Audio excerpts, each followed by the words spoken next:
Ngayon naman, alamin naman natin ang nagaganap sa 35th commencement exercises ng PNPA sa Silang, Cavite. At ngayong umaga, live na makakasama natin ang kanilang tactical officer ng PNPA PIO, si Police Chief Inspector Richie Yatar. Magandang umaga po, sir.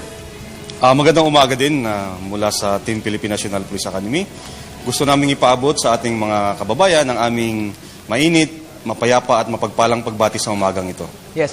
Sir, nung huli po namin kayo nakasama dito sa Good Morning Boss, ang pinag-usapan po natin ay ang inyong alumni homecoming. So ngayon naman po, ang mangyayari kung ang 35th commencement exercises para sa ating mga graduates nga po ng PNPA. So ano po mga ini-expect natin mga pangyayari, mga events po natin today?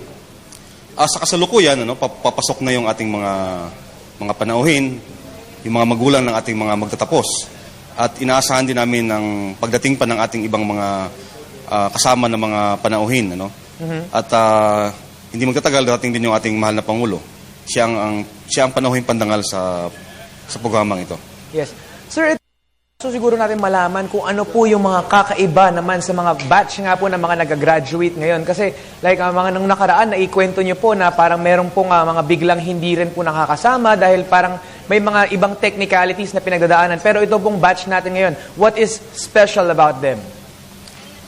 Una-una, sila yung mga nagtapos out sa original number nila na 269, may nagtapos na 202 ngayon. At mabuti naman dahil wala namang nang nabawas sa kanila mula nung malapit na silang magtatapos. At ang kaibahan nito, puro mga lalaki ang nagtap dito. Wala tayong naging kasamang babae tulad nung nakaraang taon, ganun din.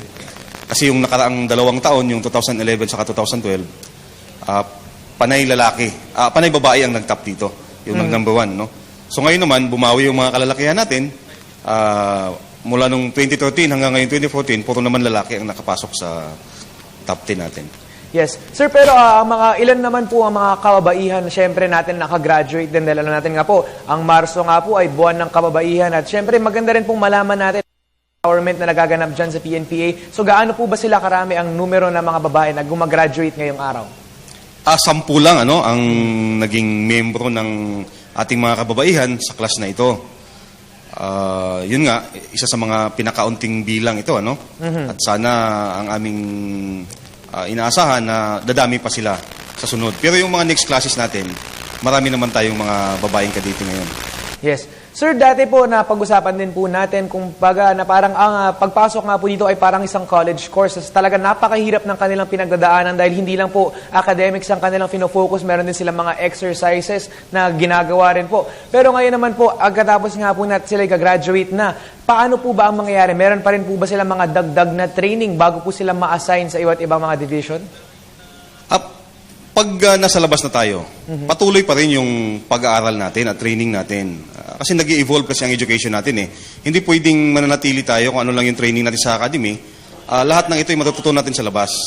At patuloy ang akademya na magmumonitor sa mga performances ng ating mga graduates sa labas. At Okay. Sir, gusto ko naman po matanong, kumbaga pagka-graduate nga po nila ng PNPA, ano pong mga ahensya po ang pwede nilang pasukan aside from the PNP po? Ang karamihan ng ating graduates ng PNP, napupunta ito sa Philippine National Police. Then may mga napupunta sa Bureau of Fire Protection, sa Bureau of Jail Management and Penology. And then pagdating po nila doon sa mga ahensya po na yun ay, kumbaga, anong klaseng training naman po at gaano pa po katagal sila bago po sila ma-assign kaagad sa field? O agad-agad po ba silang isasalang sa field? Agad-agad ma-assign na sila sa mga field. Kasi kailangan natin talaga ng mga opisyal. Pagdating ng nakapagtrabaho na sila, may mga schooling na naman sila na kailangan tapusin bago sila ma-promote sa pangalawang promotion nila. So, yun yung magiging kuwan sa labas. Yes. And ngayon po, sir, gaano po ba karaming tao ang ine-expect nating pupunta dyan po sa event na yan, sa graduation? Dahil syempre, alam natin na meron nga tayong 202 graduates at syempre, yung pamilya nila po ay very happy na makikita ka nilang mga anak na talagang gagraduate na nga po today. Gusto kong batiin ang mga magulang nila at mula pa kahapon, marami ng mga pumunta dito. At inaasahan natin na darami pang bisita na darating ngayong araw na to. At yes, sir, mayroon po ba tayong mga special na mga parangal na ibibigay nga po sa mga graduates natin? Ano po yung mga awards na kanilang, mga special awards kumbaga na kanilang may tatanggap? Marami tayong ibibigay. Ano? Unang-una yung presidential kampilan. Ito yung binibigay ng ating mahal na Pangulo sa nagtapos na number 1 ng klase. Then yung Vice Presidential Kampilan, ibibigay naman ito ng ating pangalawang Pangulo ng Pilipinas, si Vice President Binay, at yung ISILG Kampilan na ibibigay naman ng ating Secretary ng ISILG natin, si ISILG Marojas. Yun ang magbibigay. Yes. Sir, siguro panghuli na lang, baka meron po kayong mensahe sa mga graduates at is this an open event po na pwede rin pong ma-witness na mga, kumbaga ng publiko para sila po dumalo rin dyan sa Silang Cavite? Gusto kong panawagan sa ating mga kababayan na panoorin ninyo ang 35th commencement exercise ng Philippine National Police Academy.